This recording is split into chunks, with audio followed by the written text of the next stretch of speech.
Worship, as we gather, as we come together, worship's a celebration of what God has done for us. And we remember Jesus' death and all that Jesus has done for us. But sometimes we forget that what he did wasn't just a gift for us, wasn't just a gift for us, but was also an example for us to follow. Turn to John 13 with me. I know it's Resurrection Sunday, and we're going to tell the story of Jesus, but we're going to tell a story from the night before the things that the song just mentioned. In John's Gospel, this is the beginning of the story that will climax in the resurrection. This is the climax of everything that Jesus has done so far in this gospel. It's about to say how he loved them right through to the end. So listen to John 13, the first 3 verses. Now before the feast of the Passover, when Jesus knew that his hour had come to depart out of this world to the Father, having loved his own who were in the world, he loved them to the end.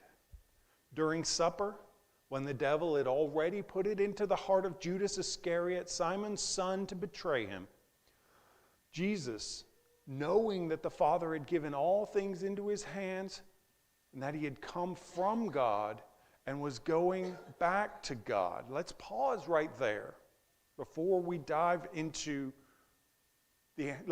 pause there, let the anticipation build. You know Jesus is about to do something dramatic. And here's just a useful tip for reading the Gospel of John. When the writer mentions a Jewish festival, every time, the Gospel of John is marked by Jesus' activities during festivals or at festivals.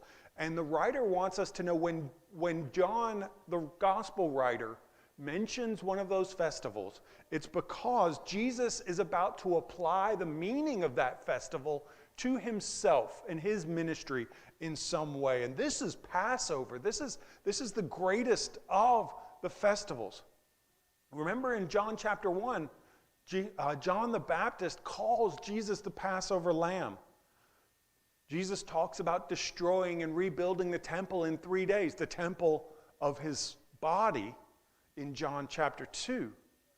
He feeds the 5,000 at Passover time in John chapter 6, and now he's back in Jerusalem for a final Passover. And he's about to explain what that meal is really all about and how it pointed on beyond itself to the events that were about to happen in the coming days. The writer says Jesus knew that his time had come.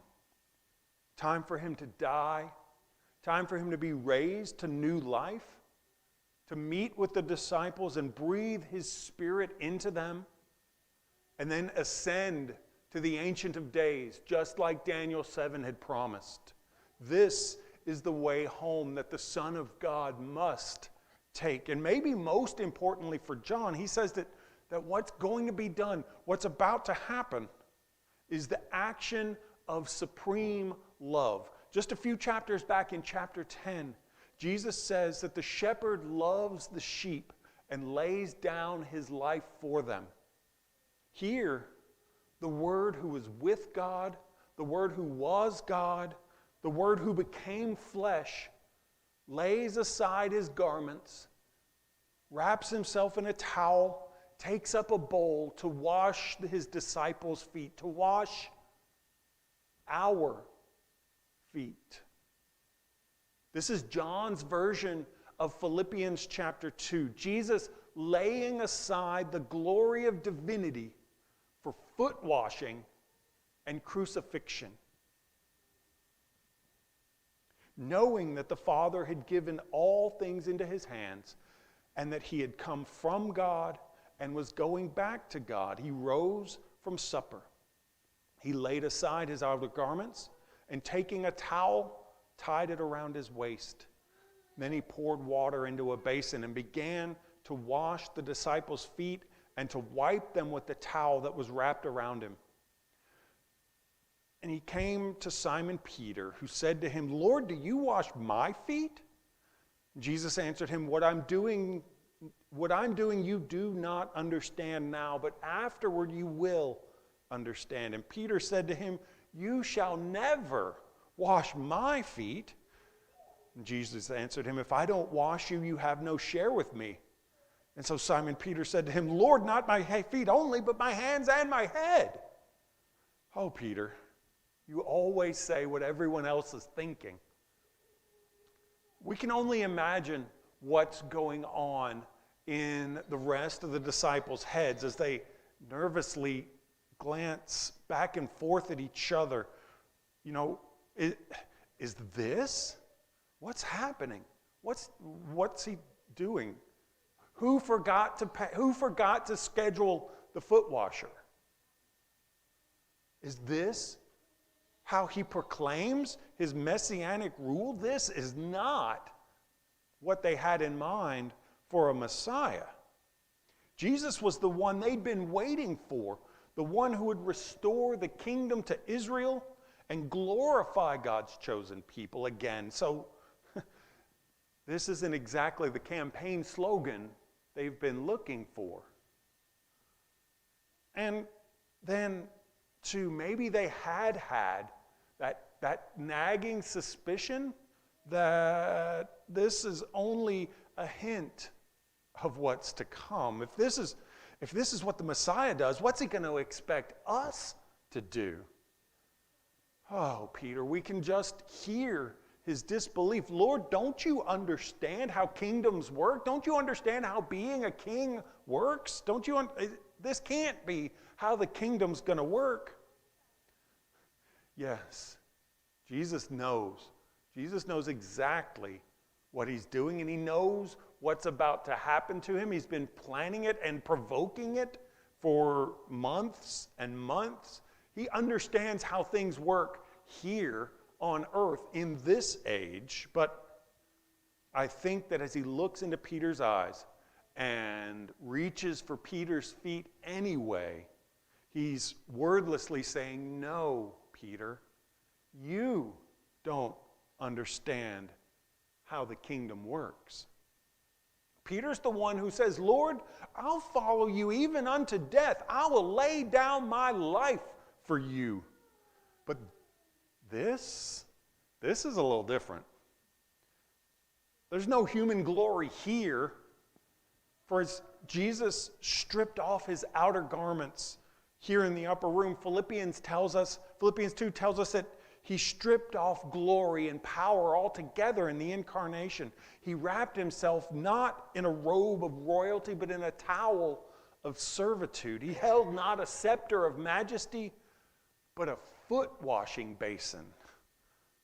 The Son of Man did not come to be served, but to serve. Now, all too often, we try to make following Jesus look glamorous. But the night that we remember, the night that we're remembering right now, the night these disciples are gathered in this upper room, following Jesus became humiliating. Because if there's one thing that Jesus could leave his disciples with, it was this. This is what true power looks like. If there was one thing they and we needed to know, it was that power doesn't compete and conquer and control. Real power, his kind of power, denies its rights and kneels to serve. Real power is the king down on his knees in the place of a servant, muddying his hands with the dirt and the sweat of his subjects' feet. He said the first would be last. But here's where we should start feeling a little bit uneasy as we look at our Christian lives in the mirror. because we feel the same way Peter kind of does, don't we? This doesn't apply to us, does it? Because the resurrection happened. Jesus was glorified. Being a Christian means being part of the winning team, right? And even if we don't think it in so many words, I think that the pride in us wants to share in the glory of Christ without truly being willing to share in his humiliation. But disciples follow Jesus together as we're transformed into his likeness and as we grow in commitment to his kingdom mission. We follow Jesus together as we're transformed into his likeness, and that includes the likeness of him on his knees, wrapped in a towel, doing the lowest job in society. Do we want to follow Jesus into the dirty and difficult places of our community, in our world, or do we just want to follow him to our mansion over a hilltop? He who humbles himself will be exalted, Scripture says, but if we only serve to be exalted, in order to be exalted, have we truly lived in humility? No. The upper room lesson wasn't just for those disciples. The upper room lesson is for these disciples too. The disciples every day from that day to this one. Jesus said to him, "The one who has bathed does not need to wash except for his feet, but is completely clean. And you are clean, but not every one of you." For he knew who was to betray him. That was why he said, "Not all of you are clean." In verse 12, when he had washed their feet and put on his outer garments and resumed his place, he said to them, "Do you understand what I've done to you? You call me teacher and Lord, and you are right, for so I am. If I then, your Lord and teacher, have washed your feet, you also ought to wash one another's feet, for I have given you an example so that you should also do just as I have done to you." Jesus speaks in verse 15 of giving his disciples, his followers, a pattern to copy. And the word he uses could mean in the ancient world something like a stencil, a picture showing how something was to be done, a tracing that someone else could follow, filling in the details. Jesus, having washed his disciples' feet, declares that he's established a pattern for us to follow. We look for patterns to follow. Our whole tradition is based on trying to imitate, to behold the pattern and imitate the pattern of the early church. So why do we struggle so much with imitating this pattern? This pattern is a lot easier to find than the ones we put together ourselves. Jesus drew this pattern out and made it pretty clear. And not just acting out the symbol. I'm not talking about us having foot washing days, because it's not about acting out this particular symbol. Understand, that's what we're seeing here. We're seeing Jesus doing something to taking the role of the lowest servant and doing the dirtiest job is Jesus' way of symbolizing what's coming for him tomorrow, what's coming for him on Friday.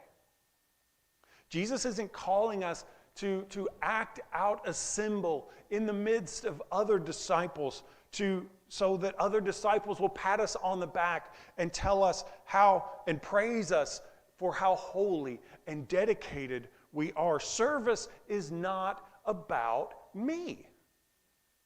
Serving for the praise of the crowd sounds a whole lot more like what Jesus warns us against in Matthew chapter 6 than it does what John describes here in John 13. If we call ourselves followers of Jesus, no status excuses us from our obligation to serve. Now we see what it looks like for power to kneel? Are we ready with ease and spontaneity to do the little annoying, messy jobs that we always secretly hope someone else will do so that we won't have to waste our time to demean ourselves? Humility isn't thinking less of ourselves. Humility is not thinking, I'm a slug, I deserve to do the dirty work. It's not. Humility is thinking about ourselves less. We simply do the work and don't think about what we look like doing the work, what other people think of us doing the work. We see a job that needs to be done, and we follow Jesus into doing it. Peter and that voice within ourselves say, nope, this is how it's going to be, Lord. You will never wash my feet. I'll follow you to death. I'll bear your cross. I'll be your right-hand man. I'll fight for you. I'll make you look good, Jesus. And we'd rather bear that cross than wash feet. And you know why? Because bearing the cross was a one-time thing. Bearing Jesus' cross, Jesus only died once. Those feet get dirty every day, don't they? Messy folks get messy again. Messy situations get messy again. We sin again and again and again. We want to be raised with him and be in glory with him, but we don't want to hold the towel with him. Make no mistake, brothers and sisters, before we can follow him to Calvary, we must follow him to the upper room, because that's what disciples do. Disciples follow Jesus together. We stick together and we follow him. We're his sheep. He teaches us in Matthew 25 about how the king's going to separate the sheep from the goats. And there's one big difference between sheep and goats. Sheep follow their shepherd. Goats always know a better way. And I've been that goat, y'all. I've been that kid. I've been that person who, no matter what someone's saying, oh, whatever, I know a better way than that. There isn't a better way. Before we can take up our cross, we have to take up our towel and deny our rights and kneel to serve.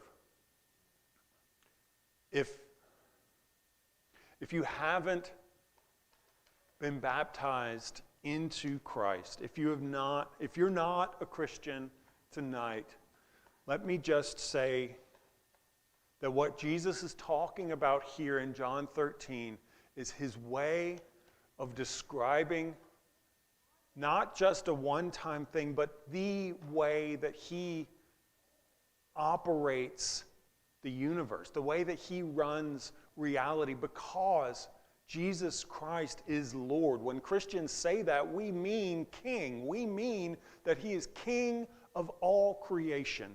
And he was crowned that as a result of what he did on behalf of creation, by coming in the form of humanity, by being crucified, by living the life that he lived. I don't want to omit that.